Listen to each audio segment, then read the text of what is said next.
Hello, it is Throwback Thursday, July 30th, 2020. Steve Sipress here, and I saw some highlights, lowlights, snippets, whatever you want to call it, of these tech giant interviews hearing on Congress yesterday.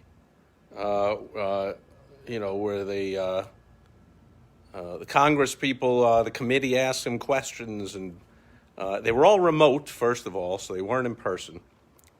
And of course, each individual should be there for a whole day. I mean, you think this is it was like Amazon, Facebook, Google, and something else. And I'm like, really now? Like, you're dividing up a day with these like giants that are affecting so much that's going on all over the world, certainly all over the country. But anyway.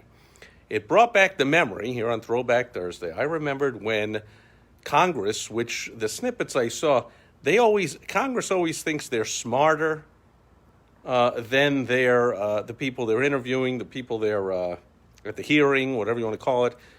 They always think they're more powerful.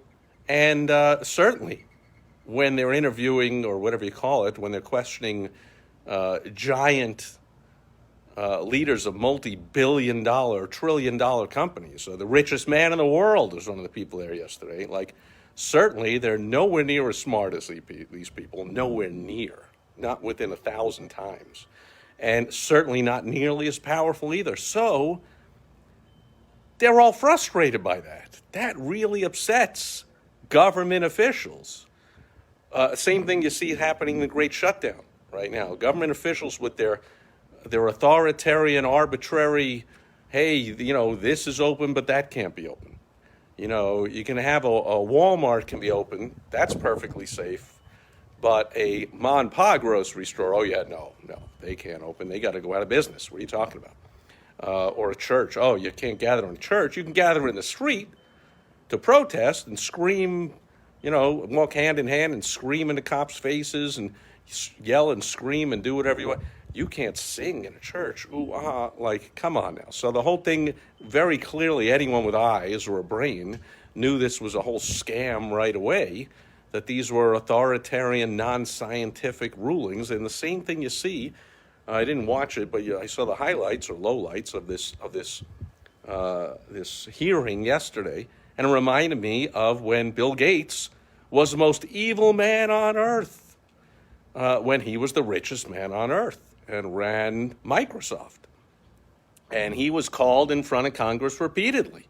Hey, you have too much power. Hey, you're doing these evil things. Hey, you're a big, bad, evil business person.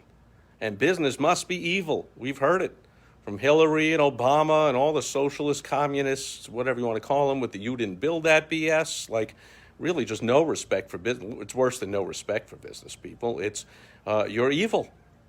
Capitalism must be evil. Business people must be evil. AOC chases Amazon out of her district, which provided so much happiness, so many jobs, so much joy to her constituents. Oh, yeah, but they're evil. See, they're a big business. And when Bill Gates ran Microsoft, he was evil. He was the enemy. We got to break it up. We got to stop him. He's doing all kinds of evil things. So what happened? Bill Gates chose to give up the fight. He said, that's it, I give up, I retire. Someone else is running Microsoft. I'm going to ride off into the sunset as a philanthropist. I'm going to spend the rest of my life doing good. Mosquito nets to help eradicate malaria cases. Now he's all into all these vaccines. And he's doing so much good. He's helping find a cure for this virus, which... Come on now, what are you going to find? How about you find a cure for the common cold? Kills a lot more people. How about the flu? Any strain of the flu. It does a lot more damage than this thing, which is going to come and go. But anyway, I digress. Bill Gates is now an angel. Now he's doing good. But here's the question. I want you to ask yourself, and you answer it. When do you think Bill Gates did more good for the world? When he ran Microsoft and put together the software and the deal with IBM, which I don't know if you remember back then, maybe you weren't even alive, but back then there wasn't it was thought of that computers are, for big businesses only. Can't have a computer in every house, or now a computer in every pocket. I'm recording this on a computer, on an iPhone. Everyone has one or two in their pocket now. That was all started by Bill Gates, who put computers in the hands of millions and millions, I think billions of people around the world, just absolutely transformed, revolutionized for the good, millions and millions, if not billions of lives. People could make money, people could learn more, people could bring themselves up from poverty, all thanks to having this power of computing. Thanks to Bill Gates. Well, then he retired, and sure, he saved some people with mosquito nets. And he gives his money to whatever else, the Bill and Melinda Gates Foundation, sure. But is he really transforming the lives of billions of people around the world? Capitalism has brought more people out of poverty than, of course, anything else on earth could. Socialism can't. Socialism doesn't create anything. It just takes from the producers, and communism certainly can't. People don't have any motivation to produce in communism. But capitalism, Bill Gates is a capitalist, solved problems all over the world, still to this day. What he did is doing so much good all over the world.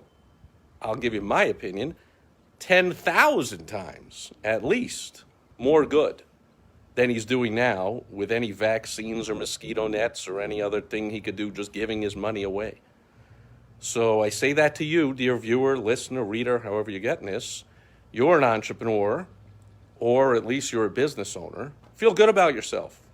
That's when you're doing the most good for the world, when you're producing, when you're serving your community, whether it's local or worldwide, thanks to technology, with products and services that help people. You're employing people, you're paying your taxes, you're helping suppliers make money, you're helping your customers, clients, patients, members improve their lives. You're doing so much good for the world. So much better. Don't be fooled. People are going to come at you. People are going to think you're a big bad business person. You're evil. You can see what's happening now.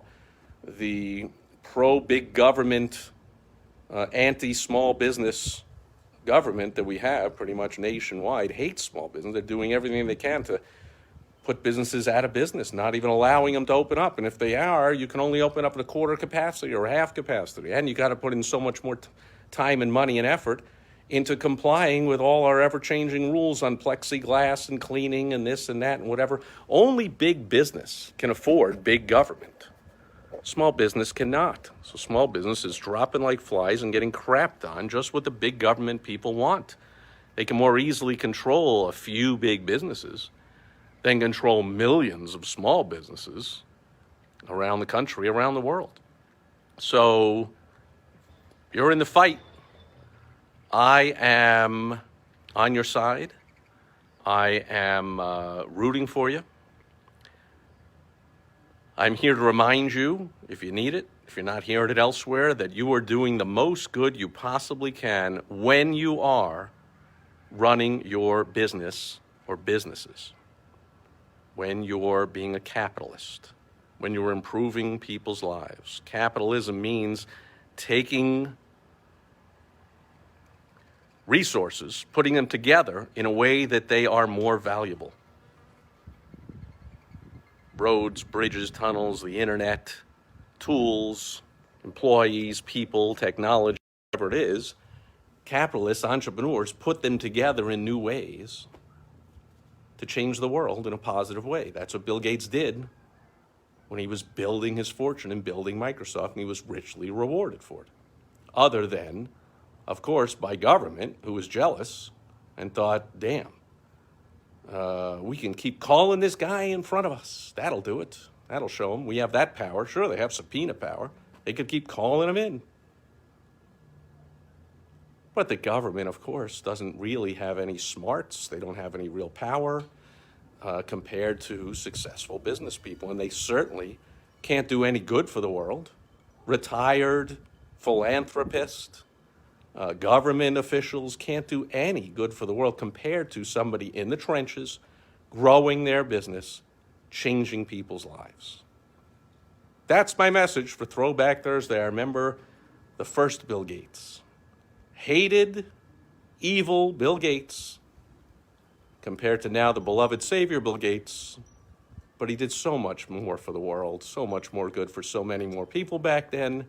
He could never even possibly come close to that when he just sits there in retirement giving away his money and making speeches and pontificating about what he believes as if he's now suddenly some expert on infectious diseases. Even the experts, the Fauci and these people change their mind every 2 weeks. Mask no good, mask good. This drug no good, this drug good. Should never shake hands again. Blah, blah, blah. Stay in the trenches, my friend. You want help? Building a bigger, better, stronger business to help more people and help you and your family? Go to helpfromsteve.com. I'll help you out. That's it for today. I'll catch you tomorrow. Another part in our multi-part series on the great book by Dr. Dennis Waitley, The Psychology of Winning.